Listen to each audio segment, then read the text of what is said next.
Puji dan syukur tidak henti-hentinya selalu kita panjatkan kepada Allah Tabaraka wa Ta'ala atas segala karunia nikmat yang telah Allah berikan kepada kita, yang tentunya kita tidak akan pernah mampu, tidak akan pernah bisa menghitung-hitung nikmat tersebut. Mulai kita bangun dari tidur sampai kita tidur kembali, bahkan tidur itu sendiri bagian dari karunia nikmat Allah yang wajib untuk kita syukuri.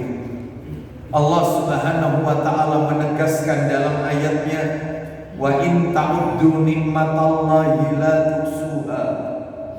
Dan jika kalian menghitung-hitung nikmat Allah, maka pasti kalian tidak akan pernah mampu, tidak akan pernah bisa menghitung-hitungnya. Maka kita tidak diminta oleh Allah untuk menghitung-hitung nikmat, tetapi kita diminta oleh Allah Subhanahu wa Ta'ala untuk mensyukuri nikmat-nikmat tersebut. Bahkan di dalam Al-Qur'anul Karim Allah berjanji, bagi mereka yang pandai bersyukur, nikmatnya akan ditambah dari sisi kuantitasnya, jumlah nikmatnya, dan ditambah dari sisi kualitasnya, nilai keberkahan dari nikmat tersebut juga ditambah. Tetapi sebaliknya, Allah memberikan ancaman bagi mereka yang kufur nikmat dengan azab yang sangat pedih. Ayatnya sangat familiar di telinga kita. Di surat Ibrahim ayat yang ke-7, Allah Ta'ala menegaskan, wa in ta'adzana rabbukum la in syakartum la azidannakum wa la in kafartum inna adabi lasyadid. Inti daripada ayat ini adalah, jika kalian bersyukur, nikmatnya ditambah. Jika kalian kufur, maka sesungguhnya azabnya Allah amatlah pedih. Semoga kita semua termasuk hamba-hamba Allah yang pandai bersyukur kepada Allah Subhanahu wa Ta'ala, hamba yang syakirin. Sebagaimana doa yang Nabi ajarkan kepada kita, agar kita dijadikan oleh Allah hamba yang pandai bersyukur. Doa itu dibaca setiap kali kita selesai sholat fardu. Bahkan Nabi juga pernah mengajarkan kepada kita, doa itu dibaca sebelum mengakhiri salam dalam sholat fardu. Doa itu berbunyi, Allahumma a'inni ala dzikrika wa syukrika wa husni ibadatika. Boleh dibaca sebelum salam dan juga dibaca setelah salam dalam zikir ba'da sholat. Ya Allah, tolonglah aku untuk menjadi seorang hamba yang banyak mengingat-Mu, wa syukrika, banyak bersyukur kepadamu, wa husni ibadatika, dan menjadi seorang hamba yang selalu memperbagus ibadah kepadamu. Semoga Allah Subhanahu wa Ta'ala mengabulkan doa-doa kita. Bapak Ibu kaum muslimin dan muslimah rahimani wa rahimakumullah, pagi hari ini kita akan lanjutkan materi kita. Mudah-mudahan hari ini adalah materi penutup dari pembahasan kita di pasal yang kedua, adab al-ukhuwah fillah, adab persaudaraan karena Allah.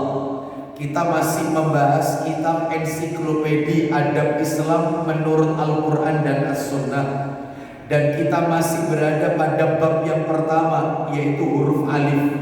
Karena memang di dalam buku tersebut, di dalam daftar isinya disajikan sesuai dengan penomoran huruf hijaiyah, alif, ba, ta, sa, dan seterusnya. Nah, kita masih berada di bab yang ke-1, huruf alif. Pasalnya pasal kedua, yaitu adab al-ukhuwah fillah. Karena penulisan ukhuwah juga diawali dengan huruf alif. Ukhuwah fillah artinya persaudaraan karena Allah.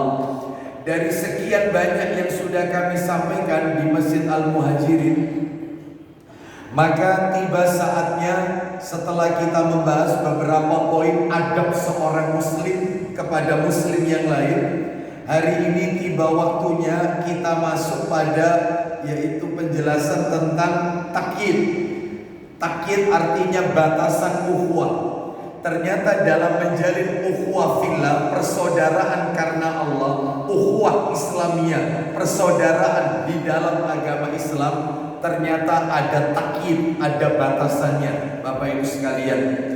Memang benar Bapak Ibu, jujur mau tidak mau harus kita akui, umat Islam ini satu sama lain adalah bersaudara. Harus saling bantu-membantu, saling menyayangi, dan saling menghormati satu sama lain. Kita ini saudara, sesama mukmin itu bersaudara. Namun Bapak Ibu sekalian, prinsip ini bukan berarti mutlak tanpa adanya takyid atau batasan. Ibarat, kalau boleh saya mengibaratkan, orang menanam padi, Bapak Ibu sekalian. Padi yang penting dipupuk, tidak perlu dilakukan pemberantasan hama penyakit. Yang penting petani itu dipupuk terus ya padinya, petani itu melakukan ya dipupuk itu padinya tanpa dilakukan pemberantasan hama penyakit. Saya yakin petani yang model seperti ini tentunya adalah dengan cara yang amburadul. Maka kita sebagai seorang muslim untuk menjaga atau menjalin ukhuwah Islamiyah harus ada batasan. Adapun batasan yang harus kita perhatikan dalam ukhuwah Islamiyah sesama kaum muslimin adalah beberapa hal yang diajarkan oleh Allah dan Rasulnya Sallallahu Alaihi Wasallam. Kita akan bahas satu persatu apa itu batasannya. Menjalin persaudaraan karena Allah itu tidak mutlak, tapi ada batasan. Yang pertama adalah bila dakwah mereka menyeru kepada tauhid dan memberantas kesyirikan. Jelas. Kalau mereka mentauhidkan Allah, mereka membenci kesyirikan, maka itulah saudara kita. Maka itulah saudara seiman. Maka itulah yang namanya ukhuwah fillah. Bapak Ibu sekalian, disebutkan di dalam ayat Al-Quran, suratnya nomor 60 Al-Mumtahanah. Kita dengarkan surat nomor 60 Al-Mumtahanah, ayatnya ayat yang keempat Bapak Ibu. Kita dengarkan Al-Mumtahanah ayat yang keempat, bercerita tentang suri tauladan Nabi Ibrahim alaihi salatu wassalam. Kita dengarkan Allah Ta'ala berfirman, Al-Mumtahanah ayat 4.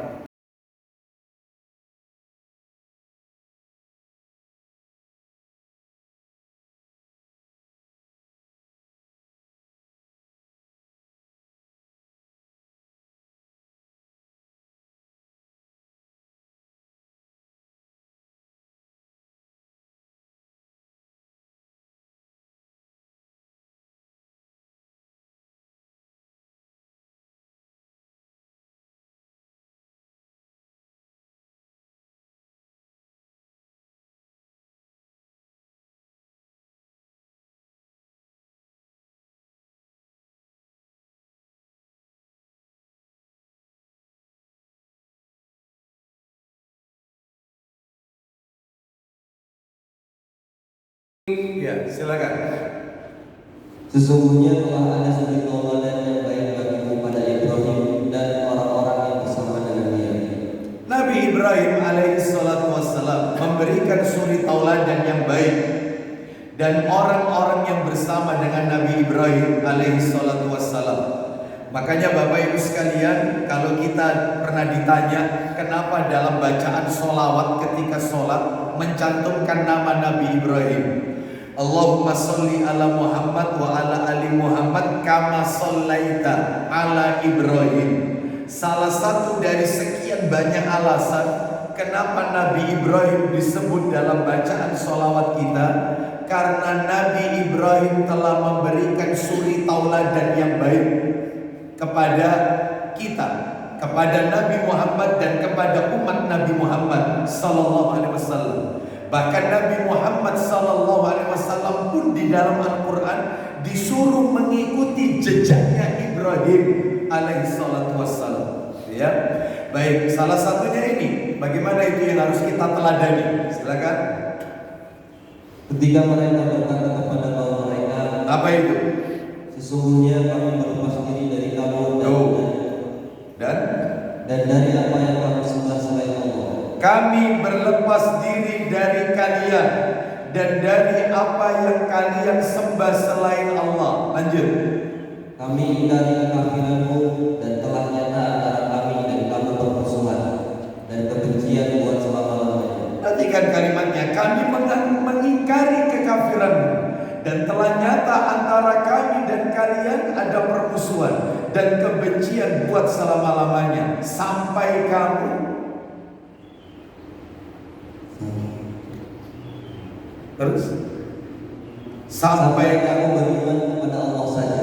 sampai kalian beriman mentauhidkan Allah saja.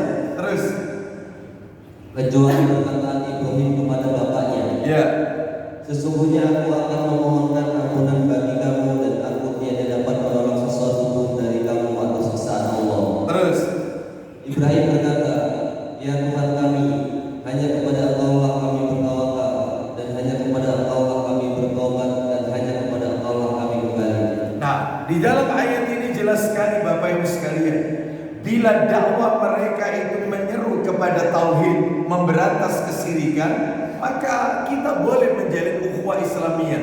Tapi kalau akidah mereka amburadul, masih bercampur dengan kesyirikan, masih meminta kepada kuburan-kuburan orang-orang soleh, masih ngalah berkah ke tempat-tempat yang dikeramatkan, maka nggak masuk dalam ayat ini. Jadi ukhuwah itu ada batasannya. Ada yang bertanya, kenapa sih kok harus tauhid? Kenapa kok harus mentauhidkan? Kenapa kok tauhid terus? Ya, setiap hari yang didakwakan kok tauhid terus. Gak ada peningkatan sama sekali dari awal ngaji sampai sekarang masih bahas tauhid. Ya, lagi-lagi tauhid. Apa nggak bosen? Apa nggak ada bahasan yang lain? Maka jawabannya Bapak Ibu sekalian, tentunya adalah kita bisa jawab dalam beberapa hal. Di antaranya kita harus lihat Rasulullah Sallallahu Alaihi Wasallam sebelum beliau wafat, 5 hari sebelum Nabi wafat, di hadapan para sahabat-sahabatnya, padahal sahabat ini ahli tauhid loh.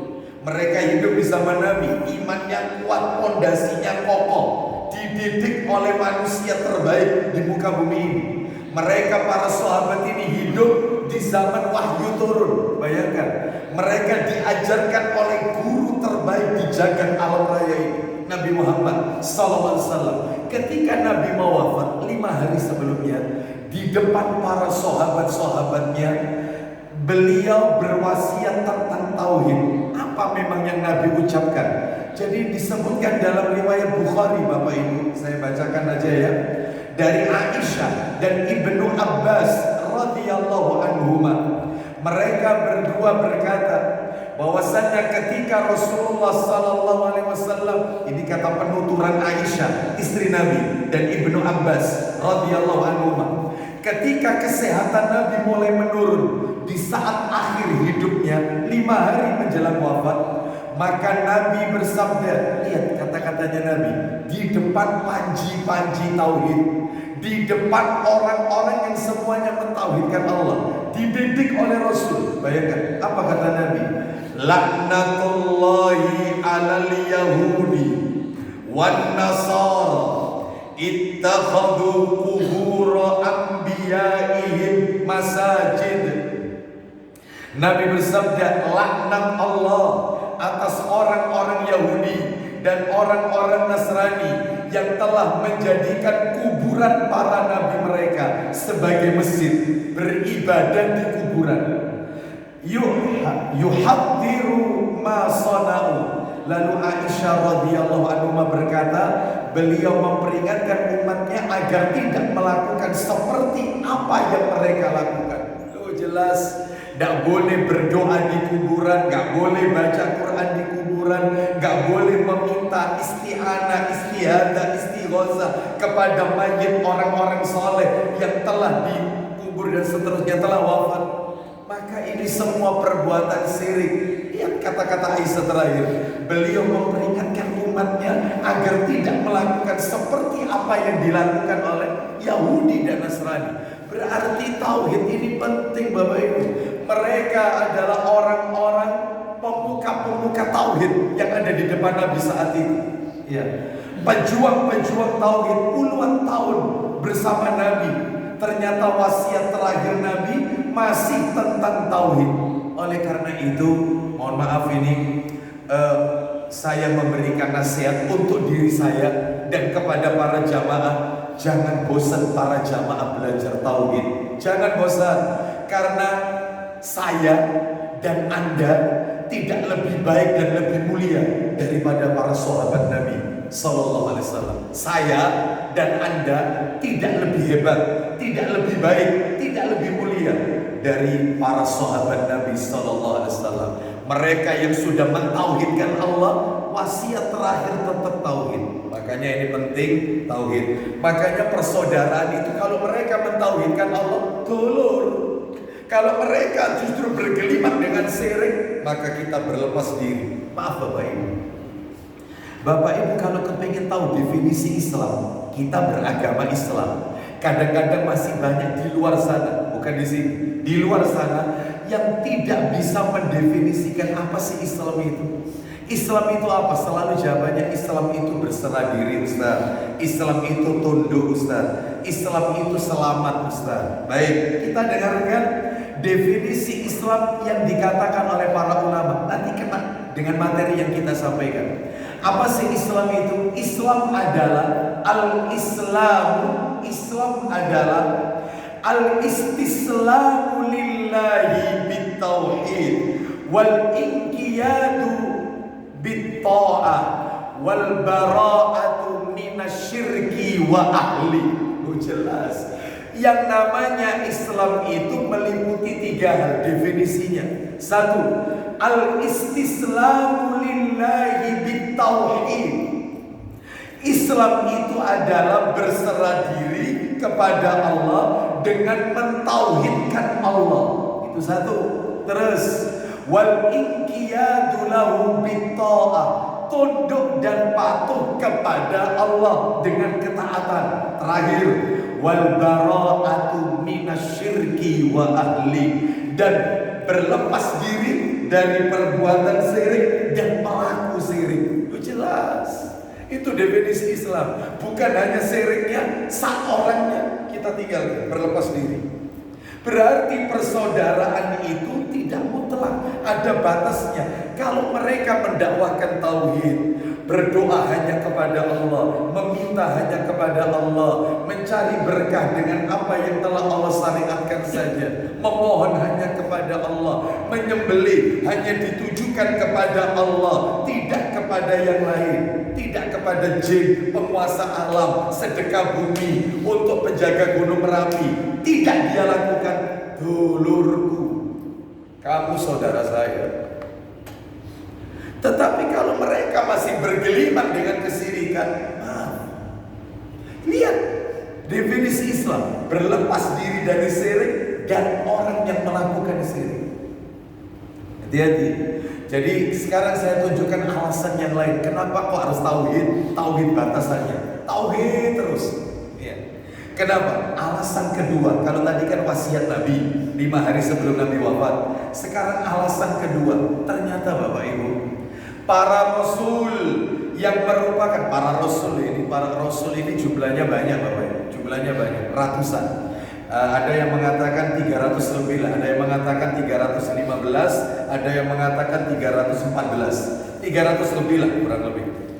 Para rasul yang merupakan imam-imam yang memegang panji-panji tauhid masih khawatir tertimpa kesyirikan. Sampai-sampai Nabi Ibrahim berdoa. Lihat doanya Nabi Ibrahim. Loh, Nabi Ibrahim lagi. Kita dengarkan doanya Nabi Ibrahim, ada di surat nomor 14. Mas Dio. Surat nomor 14 itu surat Ibrahim, ayatnya 35. Insya Allah panjenengan hafal kok doa ini. Allah Ta'ala berfirman, dan mestinya kita sebagai orang tua juga sering-sering berdoa dengan doanya Nabi Ibrahim alaihissalatu wassalam ini. Kita dengarkan doanya Nabi Ibrahim. Ibrahim ayat 35. وَإِذْ قَالَ إِبْرَاهِيمُ رَبِّ اجْعَلْ هَٰذَا الْبَلَدَ آمِنًا وَاجْنُبْنِي وَبَنِيَّ أَن نَّعْبُدَ الْأَصْنَامَ. Ya, di situ doanya Nabi Ibrahim. Silakan, ya Rabb kami. Dan ingatlah ketika Ibrahim berkata, ya Tuhanku, jadikanlah negeri ini Mekah, negeri yang aman, dan jauhkanlah aku beserta anak cucuku. Stop. Jauhkan aku, Nabi Ibrahim, anaknya Nabi Ibrahim, dan cucuku dari apa itu? Daripada menyembah berhala-berhala. Oh, jelas. Bapak Ibu tahu sekalian siapa anak Nabi Ibrahim? Ismail dan Isa. Bapak Ibu tahu siapa cucunya Nabi Ibrahim alaihissalam? Yakub. Ya. Siapa cicitnya Nabi Ibrahim? Yusuf alaihissalam. Nabi Ibrahim berdoa, jauhkan aku, anakku, cucuku dari menyembah berhala. Ibrahim, Ismail, Ishak, turun lagi yaitu ke cucu. Yakub, turun lagi ke cicitnya, Yusuf. Semuanya didoakan Nabi Ibrahim semoga terhindar dari yang namanya nyembah berhala.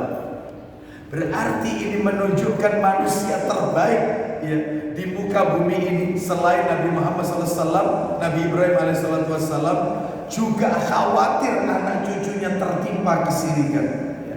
Bahkan Nabi SAW juga pernah mengajarkan kepada kita doa. Nah, ini mestinya Bapak Ibu hafalkan doa ini. Bagus doa ini. Doa ini ada dalam kitab Shahih Targhib wa Tarhib. Bisa minta tolong Mas dia, ada Shahih Targhibnya. Jilid 1 Mas, nomor 36. Di situ ada doa bagus. Nah, tolong dihafalkan doa itu. Boleh difoto atau mungkin boleh dihafalkan ya. Nah, itu bagus, ada doa. Nabi ajarkan doa itu. Ya, manusia terbaik loh ini di muka bumi, Nabi Muhammad SAW itu masih khawatir tertimpa kesirikan. Ya, ada kok di sana, insya Allah. Ya. Sudah ketemu nomor 36. Nah, kita lihat di sini. Ya, sudah ada nomor 36 ketemu. Betul, dari mana itu? Dari Abu Musa al-Asy'ari ya? Ya. Betul ya, Abu Musa al-Asy'ari. Coba dilihat di situ. Mungkin bisa diperbesar. Ada doanya mulai Allahumma. Ya, lafaz Allahumma.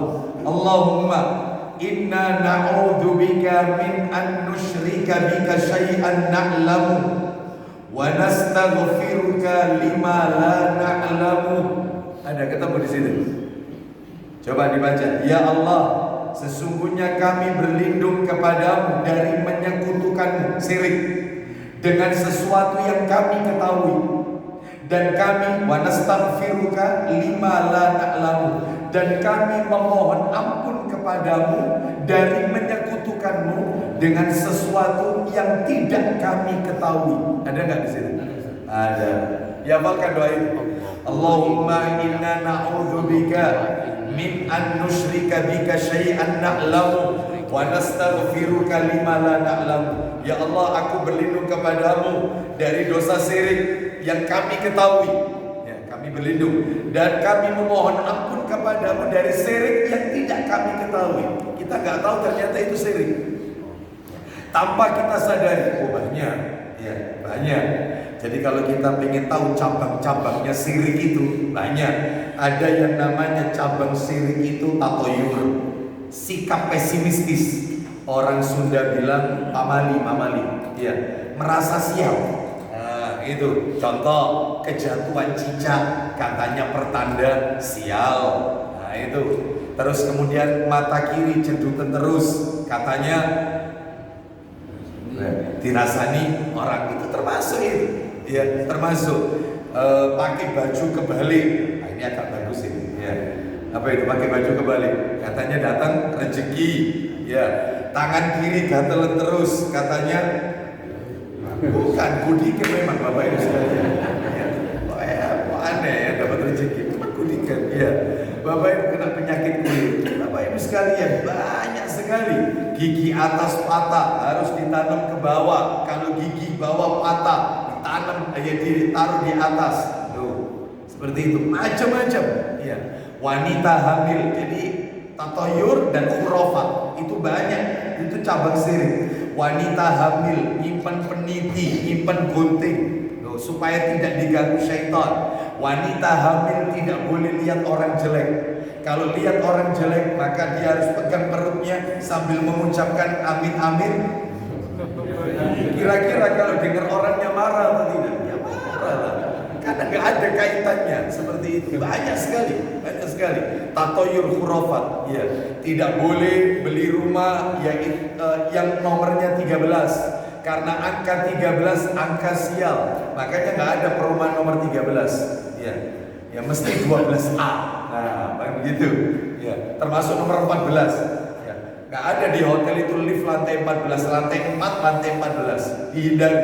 Karena mereka beranggapan itu angka sial. Coba, termasuk 13. Mereka beranggapan juga rumah itu kalau menghadap ke pertigaan, khusus hati, rumah yang tidak berkah. Seperti itu, dihindari. Rumah itu kalau depannya lebar, belakangnya menyempit, mengecil, maka jangan. Ya, jangan dibeli. Tetapi kalau dari depan mengecil, semakin ke belakang melebar, itu ngantong. Itu bagus itu. Jadi semuanya, feng shui, hong shui, serek semuanya. Semuanya. Dulu masih booming-boomingnya ikan lohan. Kalau punya ikan lohan, bertuliskan ada di badannya itu bentuk apa, itu tanda keberuntungan. Serek, ini tatoyur semuanya. Tatoyur semuanya. Keluar rumah, ya ternyata ada terlintas ular dan seterusnya. Tanda bahaya. Nabrak kucing, berarti pertanda bahaya. Sehingga sepeda motor atau kendaraannya harus dicuci dengan air kembang. Serek semuanya. Makanya doanya itu tadi, aku berlindung kepadamu ya Allah dari syirik yang aku tahu, dan aku minta ampun kepadamu ya Allah dari syirik yang aku nggak tahu. Nah itu, dihafalkan itu doanya.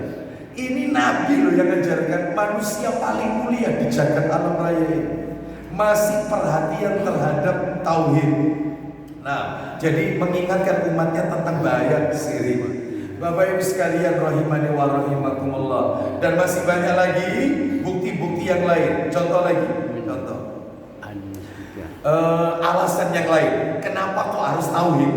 Kenapa kok pentingnya akidah tauhid ini? Ternyata Bapak Ibu survei membuktikan. Apa itu survei membuktikan? Umat manusia ini ternyata butuh dakwah tauhid. Kenapa? Karena ternyata tidak sedikit di antara kaum muslimin bergelimang dengan kesirikan. Apalagi di negeri plus 62. Mana negeri plus 62? Ya, setahu saya tempat saya 031 Bapak Ibu. Ya. Saya nggak tahu plus 62 ini di mana. Ya, ada tatoyur, ada tiwala, ada lagi yang namanya perdukunan, ada yang namanya pesugihan, belum lagi ada yang namanya tamimah. Loh, ya. Apa itu Ustaz? Yaitu tamimah, tiwala. Ya. Tamimah atau tiwala dulu. Tiwala itu adalah pelet-pelet. Nah, gimana caranya orang itu suka dengan kita? Ya, wanita itu suka, istri orang itu suka dengan kita. Atau tamimah, sesuatu yang digantung untuk keberkahan, buka usaha, ya, menggantungkan sesuatu, ya, entah itu bertuliskan huruf Arab atau apa untuk pelaris dan seterusnya. Ya itu termasuk syirik. Mau buka toko harus depannya toko disiram pakai sisa air cuciannya beras, air apa itu namanya, leri. Nah itu, yang kayak gini-gini, ya. Datang pembeli pertama, mulai awal nggak ada yang beli, datang pembeli pertama, uangnya diapain biasanya? Laris. Sama itu. Hati-hati loh, Bapak Ibu sekalian. Jadi banyak sekali, ya. Belum lagi perdukunannya, belum lagi tentang nyala berkahnya, belum lagi tentang sesajennya, banyak sekali. Ternyata umat ini butuh tauhid karena masih banyak bergelimang kesirikan di mana-mana. Mulai dari mengagungkan benda-benda keramat, keris dan yang lain, mempercayai dukun, tukang sihir, mendatangi paranormal, tukang ramal, ya. percaya dengan tatoyur, merasa apes atau sial, meminta kepada pohon yang dikeramatkan, minta ke kuburan orang-orang soleh dan yang lainnya, maka umat butuh tauhid. Butuh. Ya. Jadi saya menyampaikan begini ini bukan untuk mengejek, menyerang, bukan, tetapi menyelamatkan umat supaya mereka tidak bergelimang dengan kesyirikan. Tapi anehnya dakwah seperti ini dianggap ya keras, ya wahabi, gitu ya, intoleran dan seterusnya. Lihat, kita dengarkan sabda Nabi. Minta tolong Mas Dian, Tirmidhinya dibuka jilid 2. Tirmidhi jilid 2, nomornya 2219, 2219. Coba apa sabdanya Nabi di situ? Kita dengarkan 2219. Minta tolong Tirmidhinya. Ketemu? 2219 Tirmidhi. Ketemu Mas? Ya, silakan. Dari Sauban. Ayo dibaca dari Sauban radhiyallahu an. 2219. Ya, 2219. Dari Abu Asma Al-Arabi dari Sauban, ia mengatakan bahwa Rasulullah pernah bersabda. Tolong didoakan nama sahabatnya dan kita sertakan dengan bacaan sholawat. Ulang lagi dari Sauban, langsung aja dari Sauban. Dari Sauban, ia mengatakan Radhiyallahu an, ia mengatakan bahwa Rasulullah sallallahu alaihi wasallam pernah bersabda. La taqumus sa'ah hatta talhaqa qabailu min ummati bil musyrikin. Silakan. Hari kiamat tidak akan datang hingga kabilah-kabilah dari umatku menyusul kaum musyrikin. Duh, kiamat tidak akan pernah terjadi hingga umatku mengikuti jejaknya orang-orang musyrik terdahulu, orang-orang musyrik yang diperangi oleh Rasulullah SAW. Bayangkan Bapak Ibu, tidak akan terjadi kiamat sampai umatku mengikuti mereka. Bahkan yang lebih horor kalimat berikutnya, wa hatta ya'budul awzan. Silakan. Hingga mereka menyembah berhala-berhala. Loh, sampai nanti umatku kembali nyembah berhala, balik awal lagi. Itu baru nanti terjadi kiamat.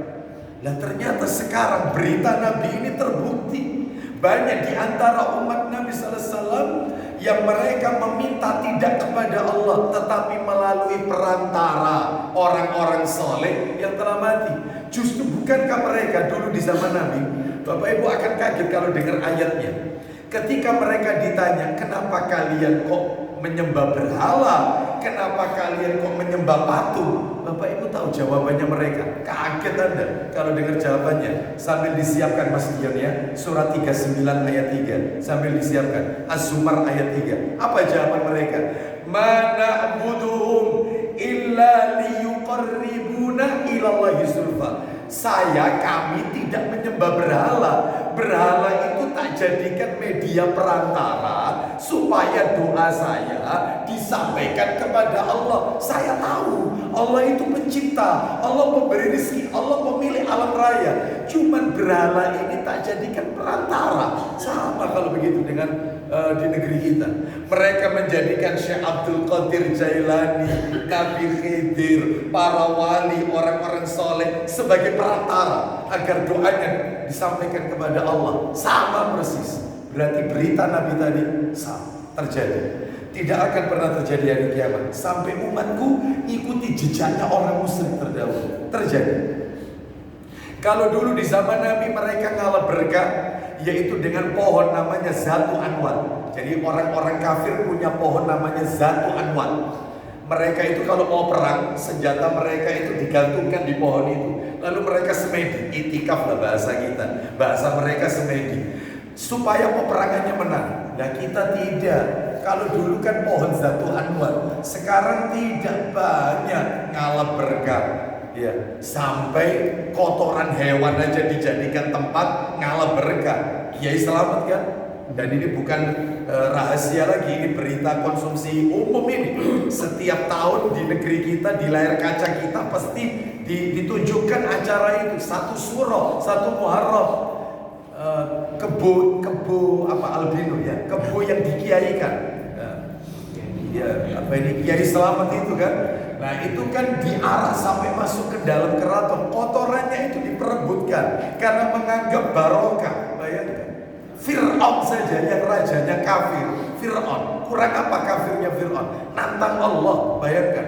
Ngaku Tuhan Fir'aun itu. Tapi nggak pernah Fir'aun menyuruh pengikutnya menjadikan kotoran hewan sebagai tempat untuk ngalap berkah. Itu hanya ada di negeri plus 62. Tok. Hanya ada di negeri plus 62. Nggak ada. Sering model kayak begini nggak ada. Kecuali di negeri itu. Bayangkan, berarti umat ini butuh tauhid. Makanya orang itu kalau jalin ukhuwah ada batasannya.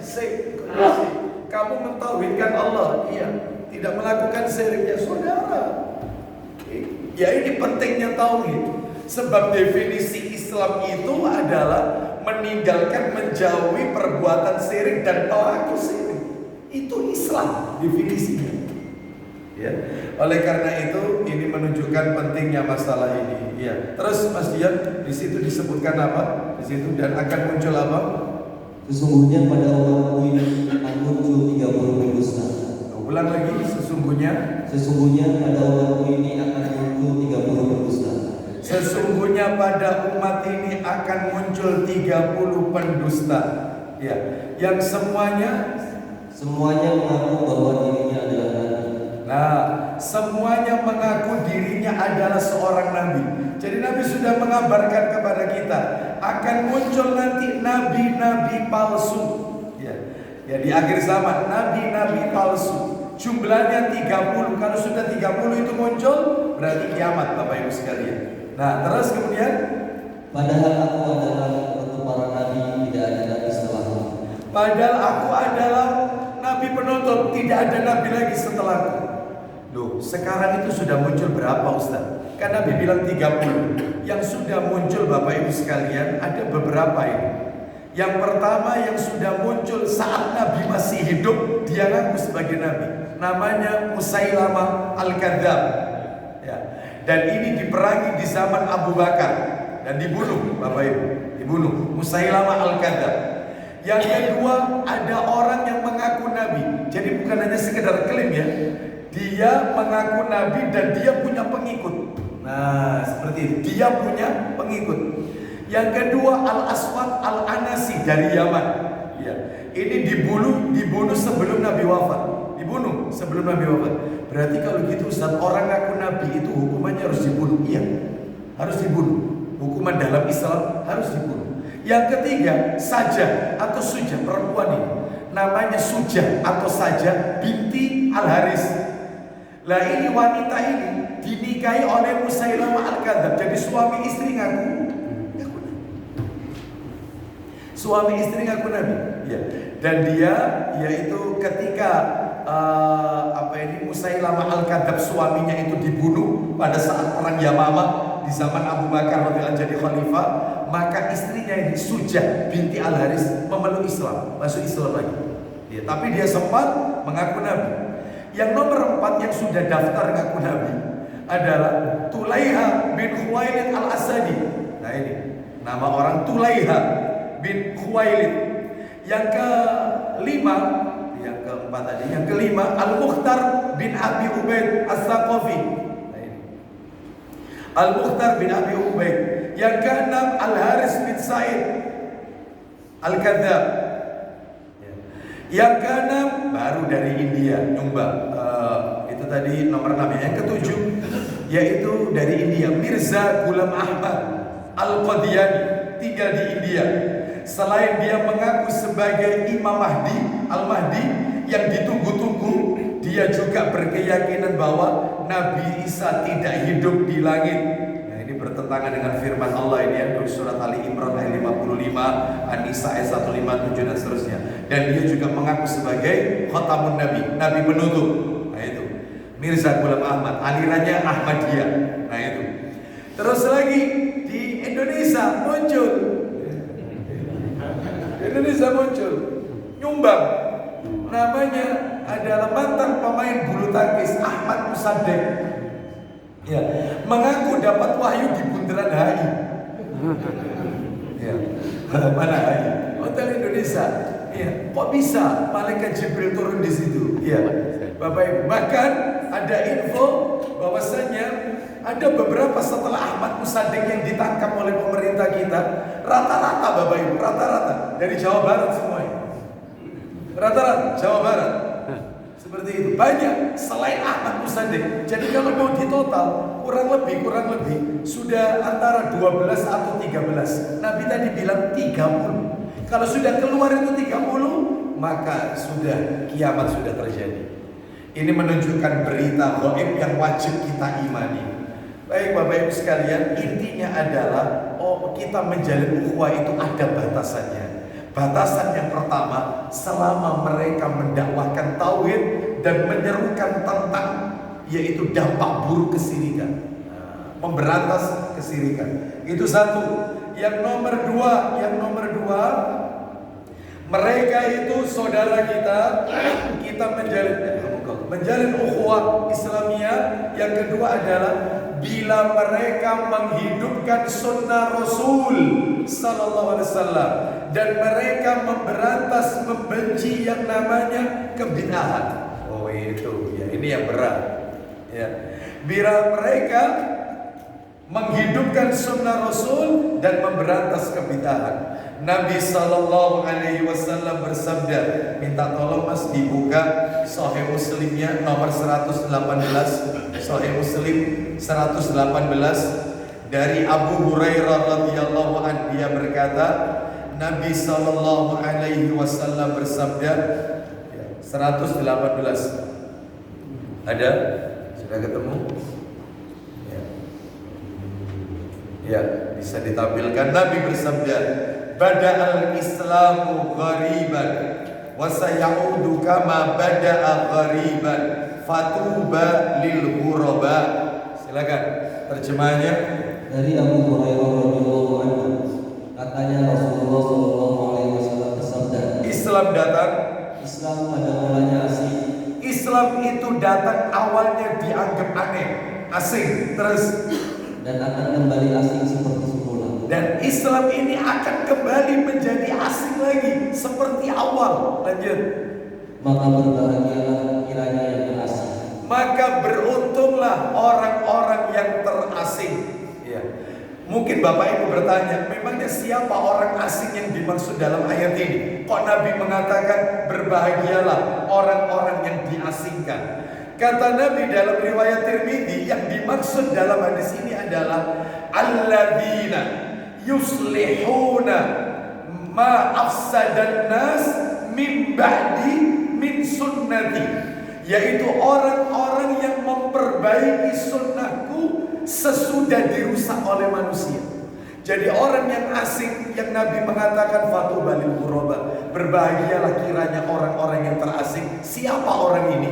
Mereka yang memperbaiki, tegar di atas sunnahku sesudah sunnah itu dirusak oleh manusia. Makanya kita yang terus tegar di atas sunnah Nabi kita lakukan dalam kehidupan kita sehari-hari, maka ini termasuk orang-orang yang dikatakan oleh Nabi berbahagia. Maksudnya berbahagia kelak nanti di hari kiamat akan bersama Rasulullah Sallallahu Alaihi Wasallam. Mudah-mudahan kita semua termasuk di dalamnya. Jadi kalau mereka membenci sunnah, yang sunnah diganti dengan perbuatan yang bid'ah, maka dalam hal ini inilah batasan, yaitu ukhuwah. Berarti nggak bisa. Karena Anda membenci sunnah, Anda mengolok-olok Rasul, Anda membenci Rasul. Ya, karena masih banyak di luar sana orang yang masih mengatakan masuk akal nggak sih? Ya, gitu. Tolong pakai akal dong sayang. Ada nggak yang ngomong gini? Masa gara-gara kain menutupi mata kaki masuk neraka? Masuk akal nggak sih? Bang Dangdut. Bapak Ibu sekalian, kita jawab masuk akal. Masuk akal bagi orang yang mengucapkan kalimat wa asyhadu anna Muhammadar Rasulullah. Aku bersaksi Nabi Muhammad utusan Allah. Loh, dia juga mengucapkan syahadat itu, Ustaz.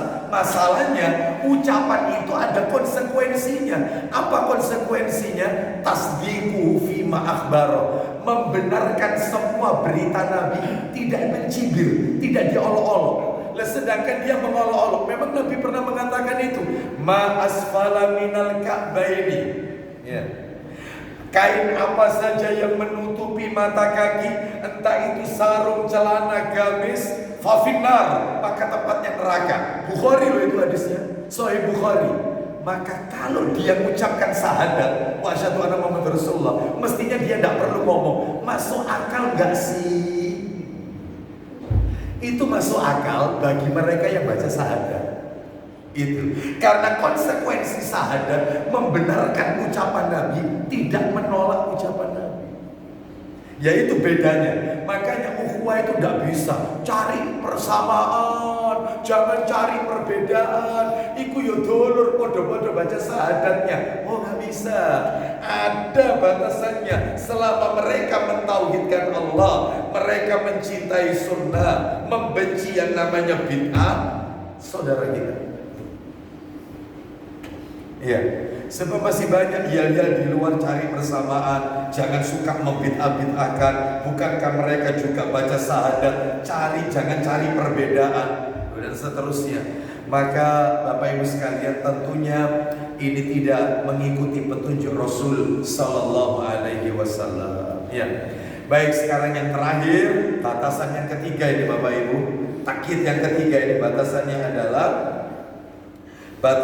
adalah disebutkan oleh para alim ulama berdasarkan hadis Nabi SAW, apabila mereka mengerjakan sholat. Disebutkan dalam Al-Quran, apabila mereka mengerjakan sholat, membayar zakat, maka mereka saudara kita. Ustaz, dia sholat kok Ustaz? Iya sholat Ustaz, tetapi suka pergi ke dukun, suka melakukan percaya dengan yang kelenik-kelenik, yang sirik dan seterusnya, maka tidak kena tadi batasannya. Berarti tiga ini harus ada, melekat pada diri seorang. Iya, mentauhidkan Allah, mencintai sunnah dan sholat. Nah, dikurangi salah satu, maka tidak kena ukhuwah Islamiyahnya, tidak kena. Mana dalilnya? Dalilnya adalah disebutkan dalam Al-Quran. Minta tolong Mas, surat At-Taubahnya, surat At-Taubah, surat nomor 9-nya dibuka. Surat nomor 9 At-Taubah ayat 11 Mas. Ayat 11, At-Taubah ayat 11. Mari kita dengarkan. Allah Ta'ala berfirman, فَإِن تَابُوا وَأَقَامُوا الصَّلَاةَ وَآتَوُا الزَّكَاةَ فَإِخْوَانُكُمْ فِي الدِّينِ وَنُفَصِّلُ الْآيَاتِ لِقَوْمٍ يَعْلَمُونَ. Jika mereka bertobat, mendirikan sholat dan menunaikan zakat. Syaratnya itu mereka taubat, mendirikan sholat, menunaikan zakat. Lanjut. Maka mereka itu adalah saudara-saudara seagama. Mereka itu saudara-saudara seagama. Terus. Dan kami menjelaskan ayat-ayat itu bagi kaum yang mengetahui. Nah, seperti itu Bapak Ibu sekalian. Oleh karena itu ini menunjukkan kepada kita pentingnya dalam masalah ini, ya. Kalau masih ada di luar sana yang mengatakan jangan suka menyampaikan ini syirik, ini musyrik, ini syirik dan seterusnya, maka tentunya ini bertentangan dengan hadis Nabi SAW. Karena Nabi bersabda di dalam hadis riwayat Muslim, Nabi mengatakan, la'anallahu man dhahaba li ghairillah, la'anallahu man sarafa manarul ard, la'anallahu man la'ana walidayhi, la'anallahu man awa muhdisan. Allah melaknat orang-orang yang menyembelih untuk selain Allah. Jadi menyembelihnya itu tidak untuk Allah tapi selain Allah. Dan Bapak Ibu harus tahu, menyembelih itu intinya, rukunnya menyembelih itu dua. Yang pertama tasmiyah, yang kedua al-qasdu. Tasmiyah mengucapkan nama Allah, yang kedua al-qasdu, diniatkan untuk siapa. Jadi kalau ada orang menyembelih Bismillahi Allahu Akbar, aku sini untuk apa ini? Untuk kurban, untuk akikah. Saya peruntukkan untuk di jalan Allah, boleh. Tetapi ada kalau orang itu dia Bismillahi Allahu Akbar, tapi untuk sesajen, untuk jin penguasa alam, maka ini syirik. Atau dia gak baca nama Allah, dia membaca dengan menyebut nama siapa, Syekh Abdul Qadir Jailani atau siapa, dia tidak sebut nama Allah, tetapi peruntukannya untuk Allah, tetap tidak diterima oleh Allah. Jadi penyembelihan itu baru benar kalau dua, tasmiyah menyebut nama Allah dan peruntukannya adalah untuk Allah. Makanya jangan kaget, para ulama itu mengklasifikasi sembelihan itu kan modelnya ada 4, maaf. Ada sembelihan ibadah.